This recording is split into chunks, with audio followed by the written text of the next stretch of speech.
ரொம்ப அபூர்வம். கணவன் மனைவி மட்டும் வர்றது, சேர்ந்து வருவாங்க. ரொம்ப யாருக்கும் கிடைக்காது. கணவன் மனைவியோட கோயிலுக்கு வர்றது பெரிய பாக்கியம். சரி, என்னங்க பண்றது, என் சம்சாரம் உடம்பு முடியல, வரல, என் வீட்டுக்காரர் வரல, பரவாயில்ல, தப்பு கிடையாது.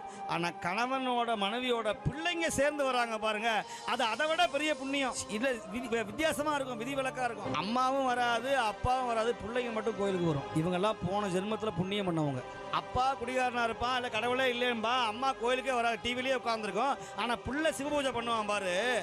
அப்ப சுவாமி சொல்றாரு இல்லையா, எங்கேனும் யாதாகி பிறந்தினும் தன் அடியாருக்கு இங்கே என்று அருள் புரியும் எம்பெருமான்கிறார். நீ எந்த உலகத்துல எந்த ஊர்ல பிறந்திருந்தாலும் சிவபெருமானுக்கு உன்னை பிடிச்சு போச்சுன்னா அவரை கொண்டு வந்து சேர்ல உட்கார வச்சிருவார். இன்னைக்கு யார் வரணும், யார் பேசணும், யார் கேட்கணும், யார் கடைசியா உட்கார்ந்துருக்கணும், யார் பாதியிலே எந்திரிச்சு போகணும் அப்படிங்கிறதெல்லாம் உள்ள இருக்கிற சித்தரும் எல்லாம் சிவபெருமானும் முன்னமே எழுதியிருந்த ஏட்டின்படி என்று இருங்கிறார்.